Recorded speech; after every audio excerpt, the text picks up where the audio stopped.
Prêt? Prêt. Retraite Kingsbury. On est rendu là.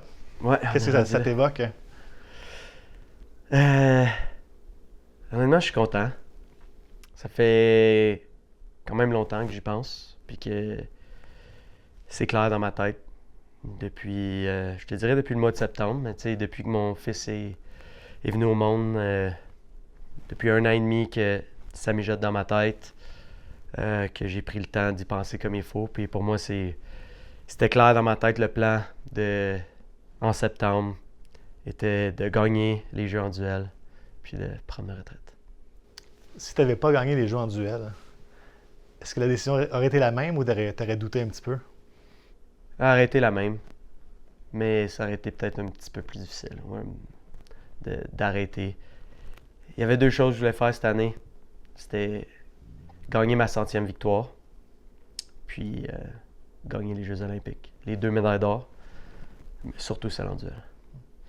Je disais hier le livre de Dominique Gauthier qui dit « Je recommande pas aux athlètes d'arrêter en année olympique parce qu'il y a trop d'émotions. » Mais toi, on sent que c'est planifié depuis longtemps. Pourquoi c'est le bon temps maintenant d'arrêter? Je me sens prêt, j'ai aucun regret. Je suis quand même père de famille. Mon sport, il se pratique pas à tous les jours à la maison.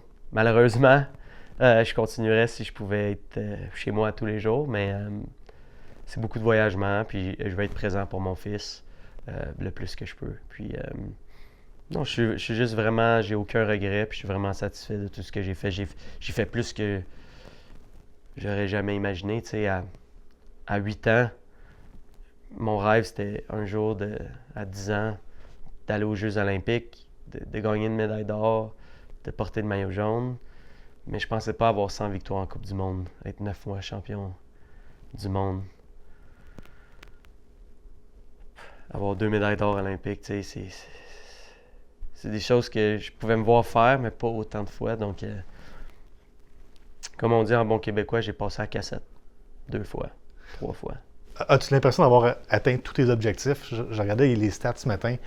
En Coupe du Monde, tu es monté sur 85% des podiums des épreuves que tu as disputées. Tu as un palmarès inégalé. Est-ce que tu as tout accompli ce que tu voulais ou il y a un petit côté qui manque encore? Non, j'ai tout accompli ce que je voulais. Tu sais, chaque victoire ont été vraiment spéciales. Le travail que je fais avec mon équipe a toujours été incroyable. Je te dirais que c'est ça qui est le plus difficile pour moi d'arrêter. C'est mon day-to-day avec mon équipe que je vais m'ennuyer le plus. T'sais. J'adore voyager, j'adore compétitionner, je vais m'ennuyer de compétitionner. Mais tu sais, j'ai tellement une équipe qui est le fun à travailler avec, qui me motive à tous les jours, que c'est ça qui est plus difficile à dire que du jour au lendemain, ça sera plus ma vie, mais je suis rendu là, puis c'est vraiment clair dans ma tête, puis comme j'ai dit, j'ai aucun regret, je veux pas avoir des mais j'aurais pu faire ci, ça. C'est vraiment clair dans ma tête, puis je suis en paix avec ma décision, puis je suis vraiment excité pour le futur. Justement, on te sent hyper serein. Tu sautes un peu dans l'inconnu. Ta vie a été définie par le ski acrobatique. Tu as été une sommité mondiale, tu l'es encore. Puis là, du jour au lendemain, tu renonces à une grande partie de ton identité. Est-ce que ça te fait peur ou même ça, tu es serein par rapport à tout ça? Très serein avec tout ça. Oui, il y a beaucoup d'inconnus, mais je suis excité. J'aime les challenges, puis j'ai hâte de... Tu sais, j'ai été sur l'horaire de l'équipe canadienne pour 17 ans, puis j'ai adoré être sur cet horaire-là, les camps d'entraînement, les semaines passées au gym, mais en même temps, j'ai tellement hâte d'être sur ma propre horaire. Fait que non, ça me fait pas peur. Je sais que je vais avoir beaucoup d'opportunités qui vont se présenter à moi. Je suis juste vraiment excité. Puis, comme je dis, j'ai aucun regret. Donc, c'est pas une décision difficile pour moi présentement. Ça va peut-être l'être quand les Coupes du Monde vont commencer. Puis, je vais me dire, hey, je suis encore capable de les gagner. Mais j'ai plus besoin de les gagner. Tu sais, j'en ai gagné 100 sur 169 départs. C'est quand même relativement bon, pas loin de 60%. Est-ce que tu es prêt à garantir que tu ne referas plus de compétition Ou ce petit côté-là, le feu n'est jamais vraiment éteint, puis Ben, c'est sûr, je vais rester proche du sport, puis je vais me garder quand même sharp. Tu sais, j'aime ça skier des bas, j'aime ça sauter. Fait que c'est pas du jour au lendemain, j'arrête tout. Puis c'est fini, mais je vais continuer à aller voir des courses, je vais tout regarder. Puis si j'ai des coéquipiers ou des anciens coéquipiers qui ont des questions, ils savent que ma porte est toujours ouverte. Puis je suis excité de pouvoir les aider si je suis capable. Mais ouais, tu sais, s'il y a des compétitions amicales, c'est sûr, je vais aller les faire. Ça va garder un petit peu le feu parce que j'adore compétitionner. Mais en même temps, ça va être le fun de l'hiver prochain parce que mon petit gars Henrik va commencer à skier.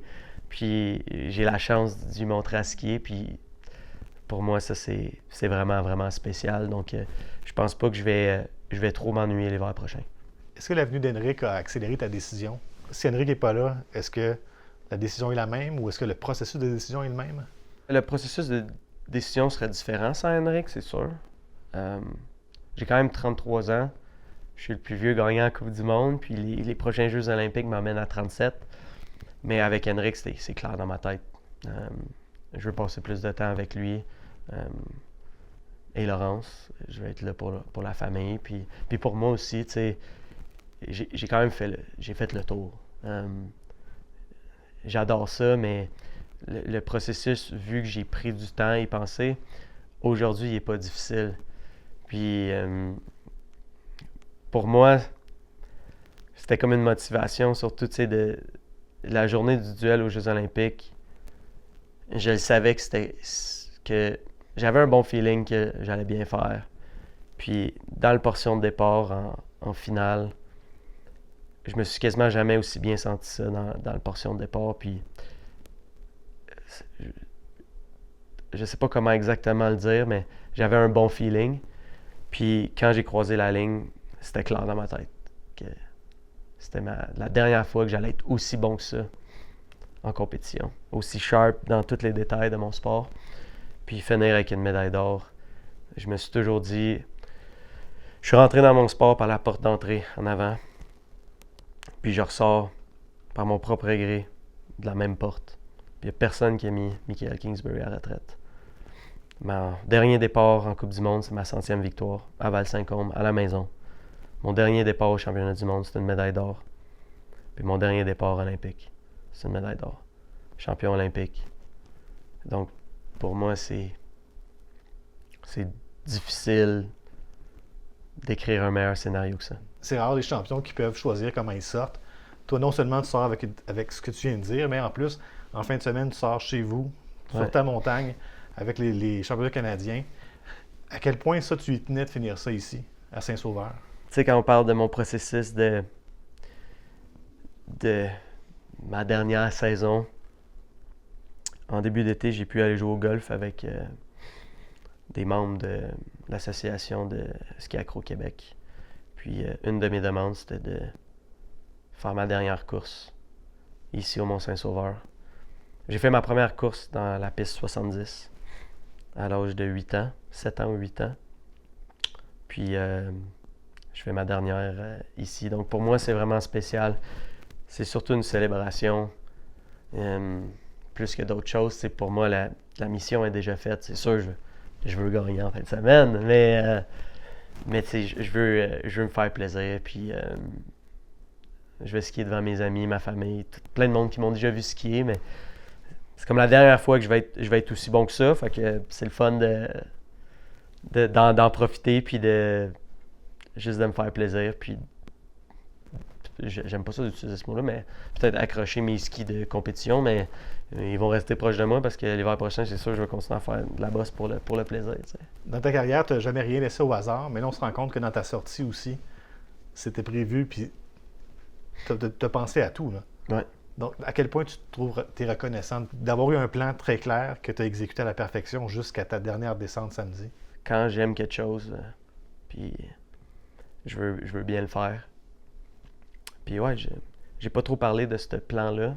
Je voulais le garder pour moi parce que je voulais pas personnellement me jinxer. Puis tu sais, ça a quand même été une grosse année. Tu sais, le dernier 6 mois, je me suis blessé. Puis Les Jeux olympiques semblaient loin puis difficiles.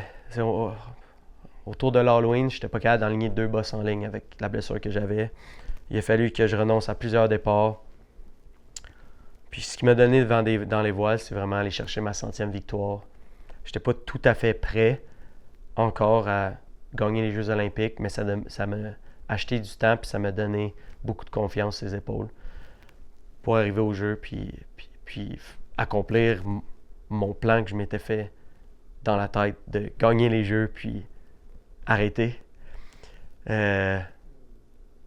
Donc c'est ça, j'ai essayé de truster toutes mes années d'expérience, me faire confiance puis exécuter.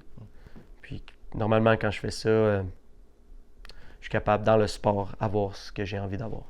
En sachant tout ça, est-ce que 6 semaines après ta médaille d'or, tu la savoures encore plus? Sur le coup, c'était immense pour toi, mais avec le recul en disant « Wow, je suis passé au travers de tout ça, le plan était très clair, j'ai réussi à tout le faire. » Ouais, c'est vraiment satisfaisant parce que quand tu vis le moment présent, c'est comme tout est fou, tu sais, comme j'essaie de repenser, tu sais, depuis le jour de l'an, les choses ont tellement été vite, tu sais. J'ai appris que j'allais être porte-drapeau. En combattant encore une blessure qui était incertaine, en allant vers les Jeux, gagner 2 médailles, la première médaille d'or pour le Canada. On dirait qu'il y a tellement eu de choses. C'est comme toute ma famille qui était là au jeu. On dirait que tout était vraiment spécial. De passer à avoir de la misère à aligner 2 journées de ski en ligne, à devenir champion olympique, puis skier quasiment une semaine de temps en ligne, puis sentir rien. Le corps humain il est vraiment bien fait, puis on a fait un travail incroyable avec mon équipe. Puis là, avec le mois et demi depuis que j'ai gagné l'or, j'ai quand même été occupé, mais en même temps, j'ai pu prendre le temps de me reposer, puis de savourer, puis de réaliser vraiment tout ce que j'ai accompli. C'est complètement incroyable. Tu as dû avoir un peu peur dans les dernières semaines avant les Jeux que le plan ne fonctionne pas, mais dans ta carrière, la peur, est-ce qu'elle a été présente? Parce que tu as tellement eu de succès, on t'a tellement vu souvent invincible, mais est-ce que ça fait partie, les doutes puis la peur de ton cheminement? Oui, il y a des petits doutes, puis je pense que c'est normal dans le processus d'un athlète. Tu sais, c'est pas toujours une journée ensoleillée.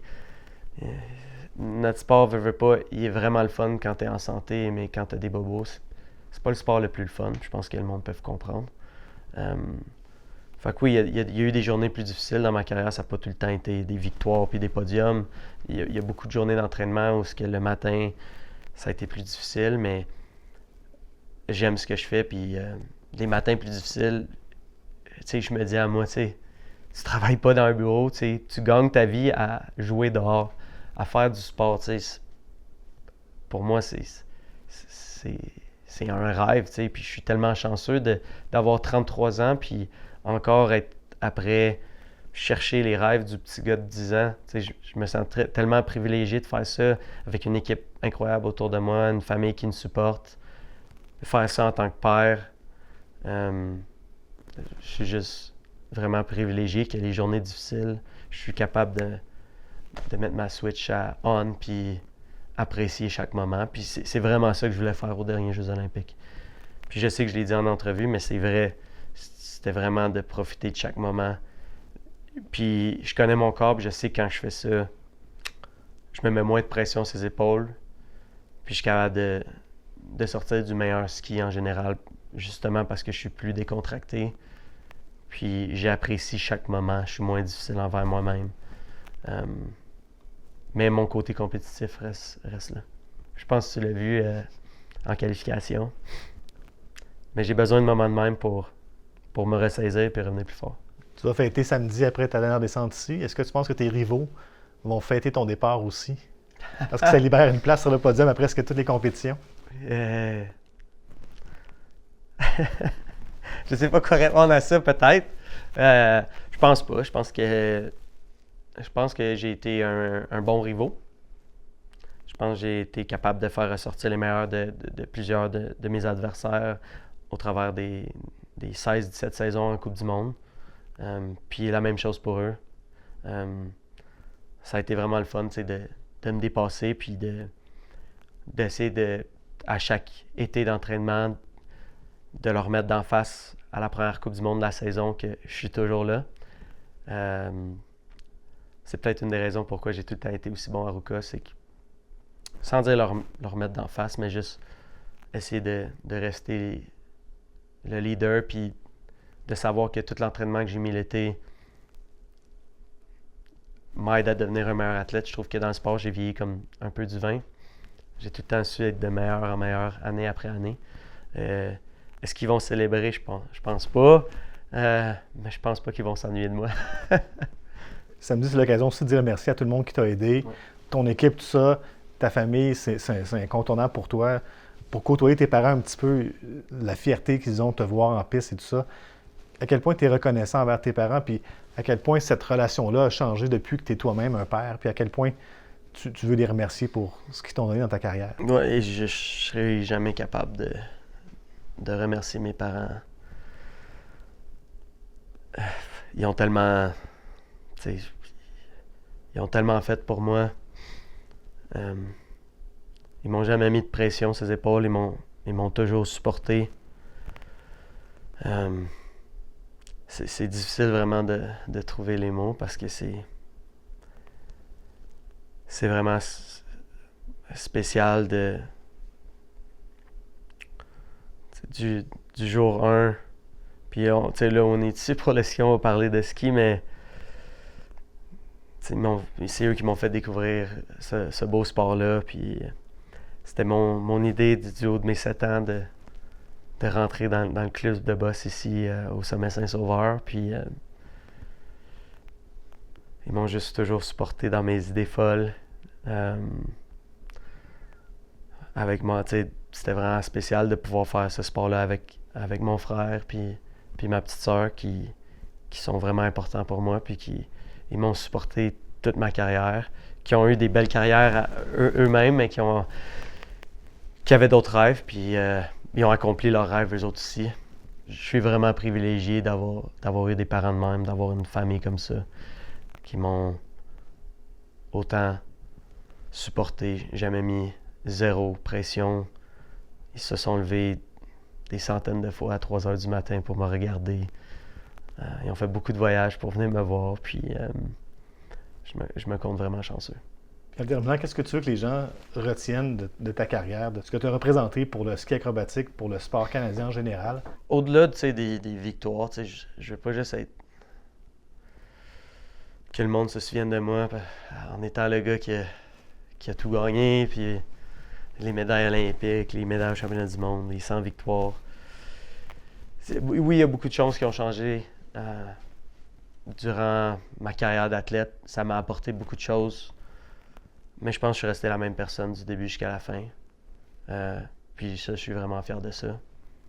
Mais moi, personnellement, pour moi, je trouve ça juste vraiment spécial d'être parti, le petit gars de 16 ans qui savait même pas cuisiner, qui skiait bien, mais qui avait beaucoup à apprendre sur la vie, puis de ressortir de là à 33 ans, en étant père, en connaissant beaucoup plus sur la vie en général. C'est ça, je veux que le monde se souvienne de moi en étant juste un bon humain, puis avoir été un bon modèle pour les jeunes. Bien, Liberté 33, bonne retraite. Merci. Merci pour tout. Merci.